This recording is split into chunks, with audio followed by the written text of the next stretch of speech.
반갑습니다. 오색 단풍이 익어가고 있는 늦가을입니다. 여러분 단풍놀이 다녀오셨습니까?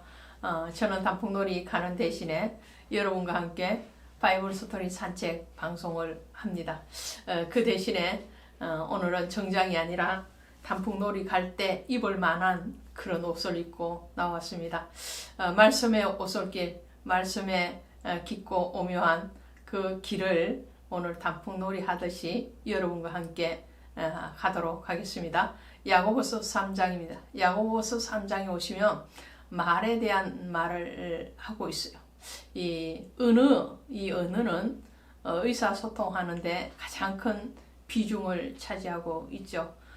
그 중에서도 글쓰기나 읽기나 또 듣기가 아닌 이 말하기는 굉장한 파워력이 있습니다. 오늘 그 말의 힘, 능력, 권세 거기에 대해서 하나님이 말씀하시는 것을 다시 우리가 귀를 기울여서 듣고 마음 깊은 곳에서 그리스도의 뜻하심에 순종되어지기를 바랍니다. 오늘 말씀 보면 이렇게 되어 있습니다. 3장 1절에 가시니까 내 형제들아 너희는 선생된 우리가 더 큰 심판을 받을 줄 알고 선생이 많이 되지 말라. 이게 무슨 말인가요? 우리는 두 사람 이상 만나면 서로 선생이 되려고 하는 경향이 있습니다. 제가 목회를 하다 보니까요, 피치 못하게 또 말을 많이 하는 그런 자리에 있습니다. 특히나 가르치는 자리에 있고 지금처럼 하나님의 말씀을 풀어낸다 하지만 그러나 이것도 어찌 보면 선생되고자 함이 있겠죠. 그 선생되고자 함이 정말 주님의 뜻 안에서 주님의 말씀을 전하기 위한 것인가 아니면 인간적인 어떤 훈계를 하기 위한 것인가를 시시때때로 돌아보지 아니할 수가 없습니다. 오늘 선생이 많이 되지 말라 그래. 우리는 선생 되기를 너무 좋아하는 거죠. 선배를 만나든 후배를 만나든 제자를 만나든 동료를 만나든 때와 장소와 사람을 가리지 않고 가르치고 훈계하려고 합니다. 그러다 보니 다툼도 많게 되겠죠. 오늘 말씀은 선생이 많이 되지 말라. 왜요? 그 선생이 많이 되겠다라는 것은 그만큼 나의 우월성, 나의 잘남에 대해서 말을 하는 것이고 반대편으로 보면 상대방을 업신여기는 그런 경향이 있기 때문에 그렇죠. 그래서 주님은 잔치집에 가서도 상자에 앉지 말고 낮은 자리에 앉으라 라고 말씀을 하셨죠. 높은 자리에 앉아 있다가 주인이 와서 당신이 거기 자리가 당신 자리가 아니니까 내려오시오 하면 그 수치가 얼마나 클 것인가. 반대로 낮은 자리에 있을 때에 주인이 와서 당신은 높은 상자에 앉는 것이 맞습니다 하면 얼마나 더 은혜가 되겠느냐라고 비유를 말씀하신 것이 있습니다. 말도 그렇습니다. 말도 나를 자꾸 높이고 상대를 깎아내리려고 하면 그것은 결국은 자신에게로 그 화살이 돌아오는 것을 종종 목격하게 됩니다. 그러므로 스승은 한 분 하나님밖에 없습니다. 우리 인간이 인간을 정죄하거나 심판할 수 없는 것처럼 우리가 다른 사람에게 어떠한 위치상 혹은 직업상 말을 많이 해야 되는 경우가 있지만 그 외에 사적인 자리에서는 그리 선생되는 것을 좋아해서는 안 된다라는 거죠. 왜 그렇습니까? 말이 많으면 그 말에는 반드시 실수가 있기 때문이죠. 그래서 침묵은 금보다도 귀한 것이죠. 자, 2절을 보시니까 우리가 다 실수가 많으니 만일 말에 실수가 없는 자라면 곧 온전한 사람이라. 자, 이렇게 말에 실수가 없는 사람은 온전한 사람이다. 말에 실수를 적게 하는 방법, 그 방법은 말을 적게 하는 겁니다. 아주 간단한 논리예요. 말을 적게 하면 말에 대한 책임도 적게 따르게 되고 또 상대에 대한 상처도 주지 않는 비결이기도 하죠.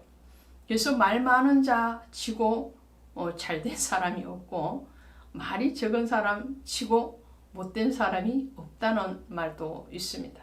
자, 말을 해야 되겠으나 그 말이 꼭 필요한 요소에 필요할 때 할 수 있는 그런 말이 되기를 원합니다. 또 말에 대해서 이렇게 말을 합니다. 혀는 가장 작은 지체로되 큰 것을 자랑하는도다. 얼마나 작은 불이 얼마나 많은 나무를 태우는가. 혀는 고 불이요 불의 세계라. 혀는 우리 지체 중에서 온몸을 더럽히고 삶의 수레바퀴를 불사르니 그 사르는 것이 지옥불에서 나느니라. 이 혀를 비유할 때요, 야고보 사도는 어떻게 비유를 하느냐 하면 혀는 배를 움직여가는 키와 같다. 큰 배가 어떻게 강이나 바다를 가로지르고 갈 수 있느냐. 그 키에 힘이 있기 때문에 그렇다라는 거죠. 또 이 말이라는 것은 작은 불과 같다. 그 불이 작은 것인 것 같지만 그 불이 온 들판을 태우기도 하고 온 산을 태우는 것도 불이 아니냐. 그 작은 불에서 시작을 한다는 거죠. 그렇죠? 말의 시가 때로는 복음의 시가 되면 그 말은 많이 들리되 복음적인 말이면 그 말을 통해서 다른 사람이 생명이 구원을 받기도 하고 또 위로를 받기도 하고 또 다시 살아갈 힘을 얻기도 합니다.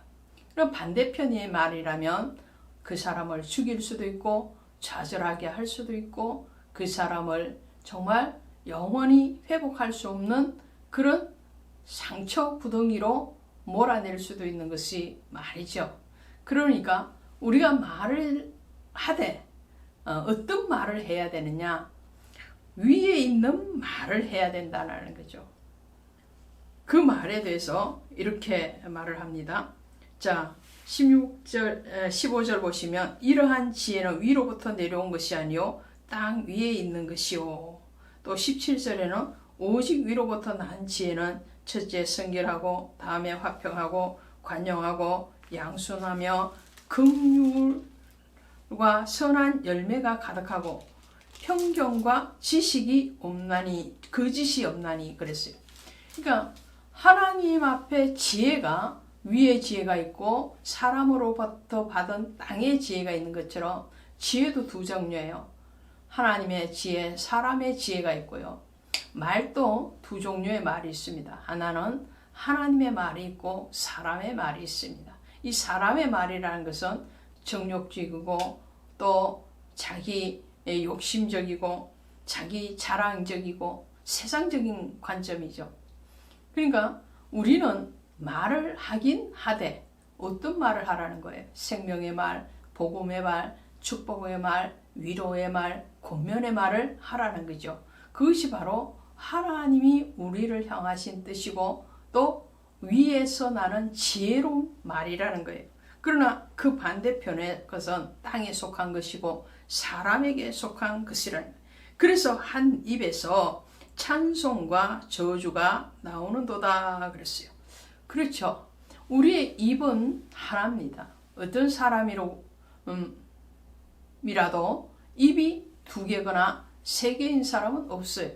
그런데 입은 하나인데 그 입에서 나오는 말이 찬송의 말이 될 수도 있고 아니면 저주의 말이 될 수도 있다라는 거죠. 이 말에 대해서 생각할 때 그 말은 곧 그 사람의 인품이죠.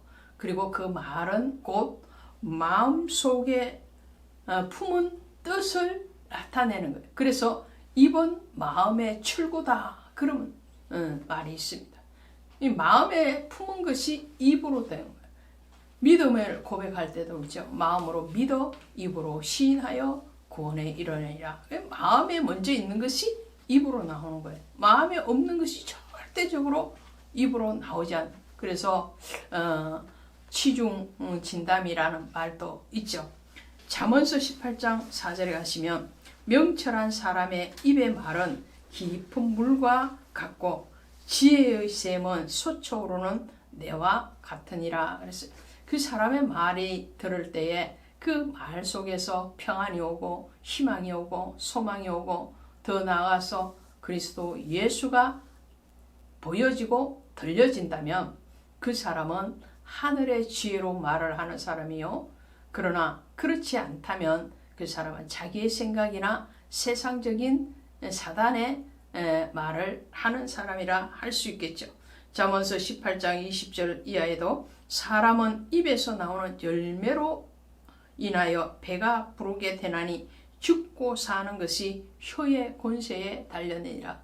주님도 말씀을 하십니다. 내 입에서 나오는 대로 내가 시행하리라 그러죠.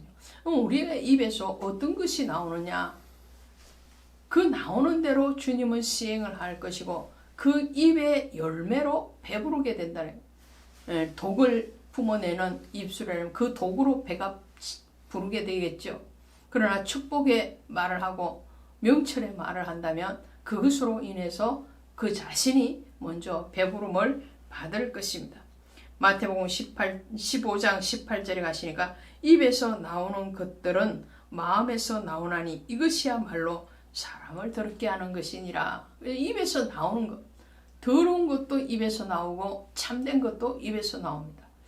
오늘 우리는 입을 닫고 말을 안 하고 살 수는 없습니다. 또 말을 하라고 하나님은 우리에게 입을 만들어 주셨어요.